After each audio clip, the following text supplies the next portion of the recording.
नवोदय विद्यालय 2027 के लिए तैयारी कर रहे हैं ना, तो इस वीडियो को छोड़कर मत जाइएगा। ये सारे प्रश्न मैं ट्रिक के साथ बताऊंगा और ये ट्रिक आपका बहुत ज़्यादा मजा आएगा इस वीडियो को देखकर। इस वीडियो को मिस करेंगे तो बहुत ज़्यादा पछताएंगे और ये सारे प्रश्न आपके एग्जाम में छपने वाले हैं।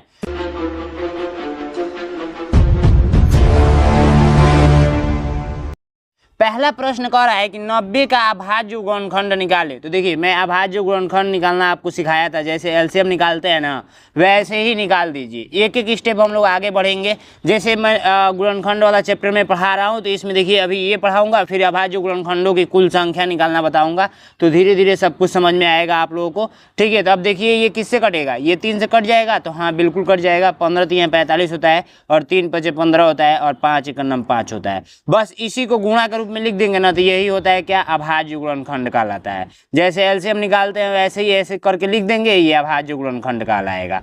ठीक है, समझ में आया? इतना इजी है, समझ में आया ही होगा। चलिए नेक्स्ट प्रश्न 100% मोस्ट इंपोर्टेंट है, ये आता है एग्जाम में। ठीक है, जैसे 110 का निकालना है, 110 का, तो 110 ऐसे लिख देंगे और सबसे पहले छोटा संख्या 2 से भाग देते हैं, तो हम लोग 2 से भाग देकर देख लेते हैं। तो ये डायरेक्ट आधा कर दीजिए, 55।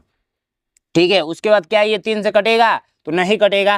क्या ये 4 से कटेगा, नहीं कटेगा। डायरेक्ट ये 5 से कटेगा, तो कितना बार में कटेगा, तो ये 11 बार में कटेगा। उसके बाद डायरेक्ट 11 से कटेगा, तो इसको ही गुणा के रूप में लिख देंगे, तो ये आप लोग का क्या कहलाएगा, अभाज्य गुणनखंड कहलाएगा।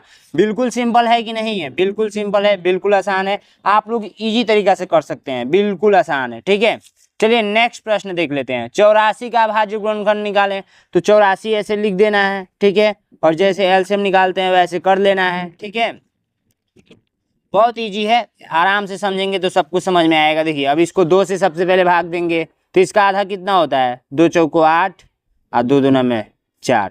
और इसको 2 से भाग देंगे तो ये हो जाएगा 2 दूना में 4 और 2 1 नम 2। फिर इसको 2 से नहीं जाएगा, 3 से चला जाएगा, तो 7 तरीका 21 होता है। फिर 7 से लेकर चले जाइए एक बार में, तो 2 गुणे 2 गुणे 3 गुणे 7, यही आप लोग का आंसर हो जाएगा, जो कि किस ऑप्शन में मैच कर रहा है, तो आप लोग का जो मैच कर रहा है वो मैच कर रहा है ए नंबर में। ठीक है, तो ये आप लोग का कल जैसे टेस्ट लिया गया था उसमें भी बताया गया था, इस टाइप का प्रश्न दिया गया था, लेकिन मैं अभी पढ़ाया नहीं था, यही रीजन था। लेकिन आज ये क्लास हो गई, कल नेक्स्ट इसके आगे क्लास हो जाएगा। धीरे धीरे एक एक क्लास हम लोग बढ़ते जाएंगे और उसमें सारी चीज़ें समझाते जाएंगे। सेम वैसा ही क्वेश्चन आप लोग का 4th नंबर है 96 का, तो इसका आंसर मुझे कमेंट बॉक्स में बता नहीं देंगे, बिल्कुल बता देंगे। बता दीजिए ऑप्शन ए होगा कि बी होगा कि सी होगा कि डी होगा, तो कमेंट बॉक्स में इसका निकाल लेंगे। जैसे 2 से कट करेंगे, फिर उसके बाद से देखते जाएंगे किससे किससे कट रहा है। ठीक है, चलिए अब नेक्स्ट प्रश्न देखते हैं। नेक्स्ट प्रश्न आप लोग का काफ़ी ईजी है, ये सेकेंड टाइप का क्वेश्चन आ गया।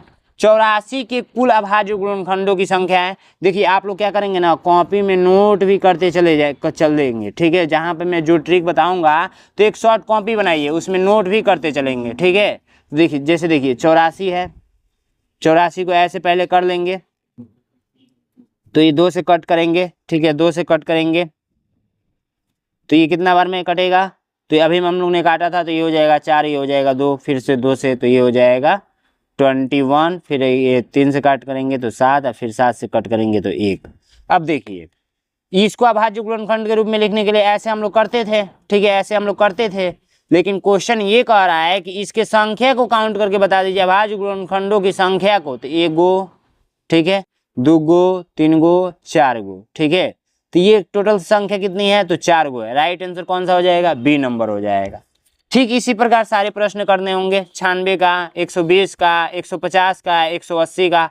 तो देखिए आज की क्लास ज़्यादा बड़ा नहीं था, ये 2 प्रकार का मैं प्रश्न लेकर आया हूँ। ठीक है, और एक और प्रश्न मैं बता देता हूँ, जैसे 150 है तो 150 ऐसे लिख देंगे, फिर इसको 2 से भाग देंगे। ठीक है, तो ये हो जाएगा 75। 75 दूना 150 होता है, समझ रहे हैं। और 7 5 12 होता है, जोड़ लेंगे, 7 5 12 होता है, 12 3 से कट जाएगा। विभाज्यता का नियम कहता है कि यदि वो संख्या कट रही है तो कट जाएंगे। तो कितना 3 75 होगा, तो 25 3 75। फिर इसको 5 2 7 होता है, ये नहीं कटेगा 3 से, इसका मतलब ये है कि ये 5 से कटेगा, तो 5 5 25, फिर 5 से कटेगा तो 1। अब इसी को काउंट करके यहीं पे काउंट कर लीजिए, 2 3 एंड 4। ठीक है, तो 4 आप लोगों का आ गया, तो राइट आंसर आप लोग का ए नंबर हो जाएगा। ठीक इसी प्रकार सारे प्रश्नों का आंसर मुझे कमेंट बॉक्स में बताइएगा। और जो भी छात्र अभी हमारा बैच नहीं ज्वाइन किए हैं तो बैच ज्वाइन कर लेंगे।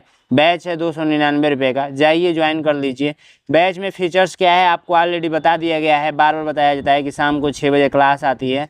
ठीक है, 6 से 7, और उसके बाद से आप लोगों का हर संडे को टेस्ट होता है, हर संडे को टेस्ट होता है, ठीक है। और घर पे बुक भेजा जाएगा, बुक पे काम हो रहा है, 75% बुक कंप्लीट हो चुका है, ठीक है।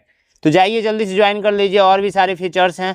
तो ज़्यादा वीडियो को लॉन्ग ना करते हुए आप लोग कॉल करके मुझे इस व्हाट्सअप नंबर पे व्हाट्सअप कॉल या वीडियो कॉल बोल रहे हैं, नॉर्मल कॉल या व्हाट्सअप कॉल करके अपने पापा मम्मी से बात कराएंगे, मैं पूरा डिटेल्स बता दूंगा। नहीं तो डायरेक्ट नैनो एग्जाम का ऐप डाउनलोड कर लेंगे ना, तो वहाँ पे सारी चीज़ें दिख जाएंगी कि आपको क्या क्या मिलने वाला है फैसिलिटी इस बैच में, ठीक है। इस सिलेक्शन बैच के नाम से चल रहा है और बहुत सारे बच्चे सिलेक्शन भी पाए हैं, जाकर शॉर्ट वीडियो देख लीजिए। अभी बैनर तैयार नहीं हुआ है, नहीं तो बैनर भी मैं लगा देता। Thank you so much.